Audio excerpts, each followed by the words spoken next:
America ने एक बार फिर से ईरान पर हमले किए। हॉर्मुज स्ट्रेट के पास स्थित जो है ईरानी द्वीपों पर अटैक हुआ है। अमेरिकी सेना ने कहा है कि उसने दक्षिणी ईरान पर ये नए हमले किए, जिसमें ईरानी मिसाइल साइट और खदानें बिछाने की कोशिश किए रहे नावों को निशाना बनाया गया। अमेरिकी सेंट्रल कमांड की ओर से जारी बयान में कहा गया है कि ये हमले आत्मरक्षा में किए गए। इन हमलों का मकसद ईरानी सेनाओं से पैदा होने वाले खतरों से हमारे सैनिकों की रक्षा करना था। सीज़फायर के बाद ऐसा क्या हुआ कि युद्ध दोबारा शुरू हो गया? क्या इसके पीछे की वजह स्ट्रेट ऑफ हॉर्मुज है या फिर कारण कुछ और है? चलिए इसे विस्तार से समझते हैं। नमस्कार, आपके साथ मैं पल्लवी रविंदर सिंह। ईरान और अमेरिका के बीच एक तरफ युद्ध विराम शांति समझौते को लेकर बातचीत चल रही थी, तो वहीं दूसरी तरफ अमेरिका सेना ने आज दक्षिणी ईरान में सैन्य कार्रवाई कर पूरी दुनिया को चौंका दिया है। अमेरिका ने दावा किया कि उसने उन ठिकानों को निशाना बनाया जहां से ईरानी बल खदानें बिछाने और मिसाइल लॉन्च करने की तैयारी कर रहा था।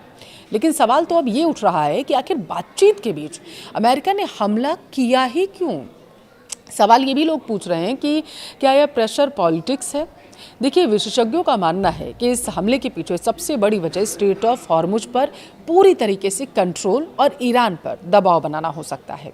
दरअसल दुनिया के सबसे अहम समुद्री व्यापार मार्गों में शामिल हॉर्मुज स्ट्रेट से बड़ी मात्रा में कच्चा तेल गुजरता है। अगर ईरान इस इलाके में दबाव बनाता है या समुद्री गतिविधियां बढ़ाता है, तो इसका सीधा असर वैश्विक तेल बाजार और पश्चिमी देशों की अर्थव्यवस्था पर सीधा पड़ेगा। अमेरिकी सेंट्रल कमांड ने कहा है कि यह कार्रवाई रक्षात्मक थी और इसका मकसद अमेरिकी सैनिकों को ईरानी खतरों से बचाना था। हालांकि आलोचकों का यह भी कहना है कि यह हमला ऐसे समय में हुआ जब दोनों देशों के बीच तनाव कम करने की लगातार कोशिशें की जा रही थी। अब ऐसे में इसे तेहरान पर दबाव बनाने की रणनीति के तौर पर भी देखा जा रहा है।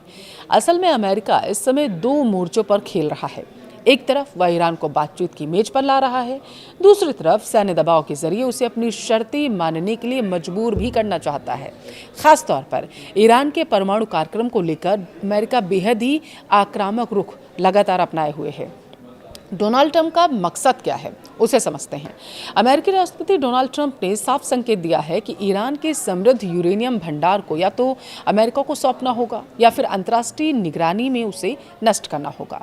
ट्रंप ने कह दिया है कि यह प्रक्रिया अमेरिका और ईरान के सहयोग से हो सकती है। उसके बयान से संकेत मिल रहे हैं कि तेहरान अपने रुख में कुछ नरमी दिखाने को तैयार हो सकता है। एक रिपोर्ट के अनुसार ईरान सैद्धांतिक रूप से अपने उच्च संवर्धित यूरेनियम स्टॉक को छोड़ने पर सहमत हो गया था। माना यह जा रहा था कि यह अमेरिका की बड़ी कूटनीतिक जीत हो सकती है। हालांकि इस समझौते तक पहुंचने के लिए वाशिंगटन लगातार दबाव और बातचीत दोनों का इस्तेमाल कर रहा है। रिपोर्ट में भी कहा गया था कि ईरान के परमाणु कार्यक्रम और प्रतिबंध हटाने की भाषा को लेकर दोनों देशों में मतभेद बने हुए थे। ऐसे में अमेरिका की ताज़ा सैन्य कार्रवाई को ईरान को मैसेज देने की कोशिश माना जा रहा है कि अगर समझौता नहीं हुआ तो सैन्य विकल्प हमेशा खुला रहेगा। इस हमले की वजह क्या है, ये भी समझना जरूरी है। विशेषज्ञ यह मान रहे हैं कि अमेरिका नहीं चाहता कि ईरान स्ट्रेट ऑफ हॉर्मुज को किसी दबाव के हथियार की तरह इस्तेमाल करे। अगर ईरान समुद्री रास्तों में खदानें बिछाता है, सैन्य गतिविधियां बढ़ाने की कोशिश करता है, तो अमेरिका और उसके सहयोगी देशों के लिए बड़ा खतरा हो सकता है। और इसी वजह से अमेरिकी सेना ने कथित तौर पर उन नावों और मिसाइल ठिकानों को निशाना बनाया जिन्हें संभावित खतरे के रूप में देखा जा रहा था। हालांकि इस कार्रवाई ने एक बार फिर से पश्चिम एशिया में तनाव बढ़ने की आशंका को बढ़ा दिया। अब सवाल ये भी उठ रहा है कि क्या बातचीत और हमले की या दोहरी नीति आगे चलकर किसी बड़े संघर्ष की वजह बनेगी? फिलहाल अमेरिका संयम की बात कर रहा है, लेकिन ईरान पर सैन्य दबाव बनाए रखने के लिए संकेत भी साफ दिखाई दे रहे हैं।